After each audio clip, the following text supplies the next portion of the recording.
He said, you won't like it so much after a couple of days because they do it right up here and it's going to wake you up every morning. He also said, now let me warn you about those Muslims. He said, they all lie and they all steal. Well, I had to prove him wrong, and I did.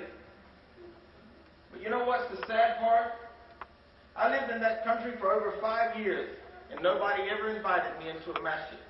I was searching. I was begging for people to teach me about Islam, and nobody ever invited me. So the reason I'm saying that to my fellow Muslim brothers and sisters, don't ever let it be said that you will have somebody hanging around your neck on the day of judgment because you didn't invite them and they were searching. This is an event of da'wah, which means to invite. If I hold a gun to my brother's head and say, come on, you're going with me, that's not an invitation. But tonight we're about an invitation. We want to make sure that you know that the door is wide open for you to come to Islam. In 1985, my parents divorced and separated after 33 years of marriage, and my only brother died of an overdose of drugs. I was distraught, and I returned to America for a short time and back to South Africa.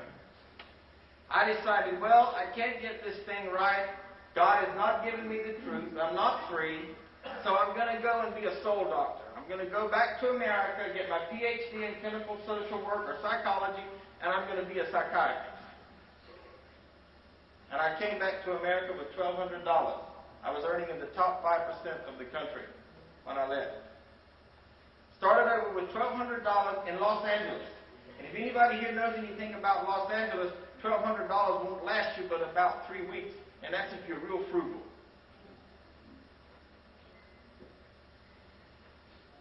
Allah blessed me with a wonderful wife. I was working in the store one day, and a man came to me and said, you lived in Africa, right? I said, South Africa, yes. He said, well, there's a man from Ghana that I want you to meet. I said, do you know how far Ghana is from South Africa? You know, it's not like we're going to be swinging in the same trees together or riding on the same elephant. You know, it's sad, but really, I'm in America, so I'm allowed to say this. Everybody, when I used to tell them that I lived in South Africa, they thought I lived in the jungle. They didn't understand that's where the first heart transplant took place, and that there were some actually bright people there in computer technology and telephones and light switches. Alhamdulillah. Light switch. I met this man from Ghana, and when I met him, I had been meditating and praying and asking Allah, God at the time, to lead me to the truth.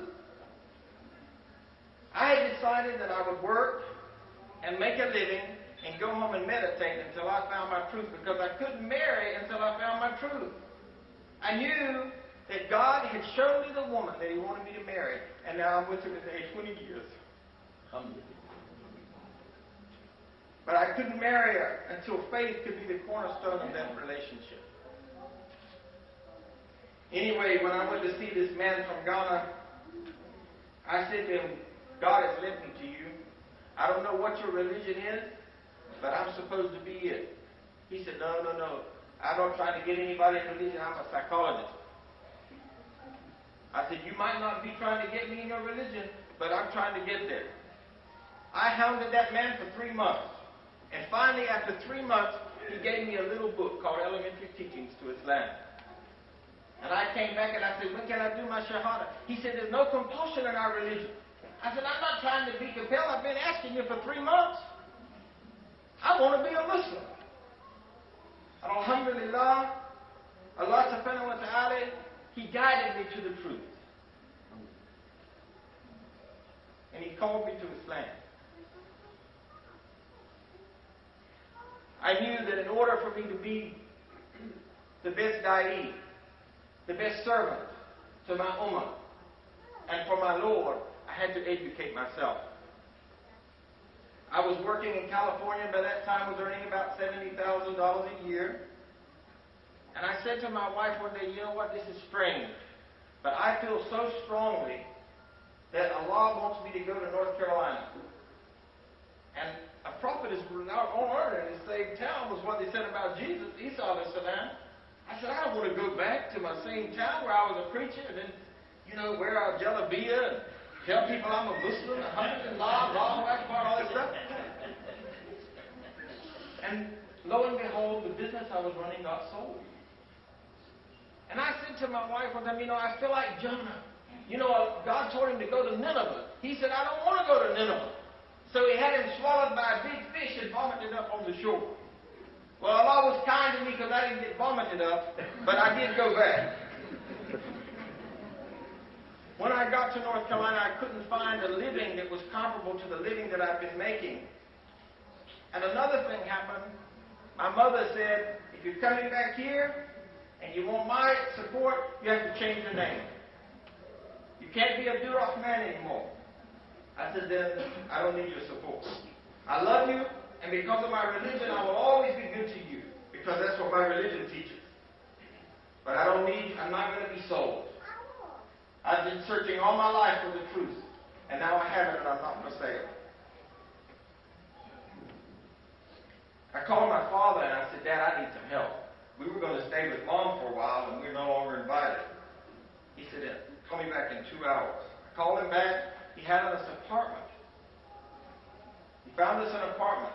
The lady that ran those apartments, I had played the piano for her when I was a pianist and southern musician.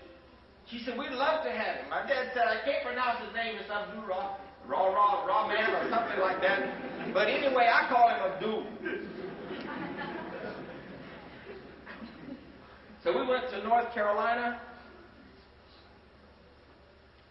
And they did a whole big page in the newspaper about me coming back to Wallace, North Carolina, a little town of 6,000. Had a picture of all my children and my Zal, my wife. And you can believe that stirred a lot of energy, a lot of opportunity to share Islam with people. Well, this lady that ran these apartments said to me one day, Abdul, why don't you go back to school? I said, are you crazy? I got 4 children, 3 children at the time, and a wife, and no money. She said, well, let me tell you a secret. She said, these apartments are owned by the Farmers Association of America, and they want to invest in North Carolinians. So if you go to school, we'll pay your rent and 2/3 of your light bill. I said, what am I going to do, be an indentured servant for the rest of my life? She said, there's no catch. It's for real. I said to my wife, I know I'm supposed to be here. I don't know why yet. I went to register for school. I was wearing not this kufi, but one like it. An inmate was standing at the Duplin County Correctional Facility. He told another inmate who was on work release, tell that man with the white hat to come and see us. I'm walking on campus minding my business, and this guy comes and says, hey dude, there's some Muslims over there that want you to come to see. I said, I don't know anybody in jail. He said, well, they want you to come. I started crying. I knew right then why Allah wanted me to go to North Carolina. I said to this young man, go bring me a list of those people and who I need to speak to. The very next day, I met with the warden of that prison. He said, I'd like you to be our imam tomorrow. I said, do what? Tomorrow? I said, I'm green at this thing. I'm not qualified. He said, will you be our imam or not? 5 years. I was at the Duplin County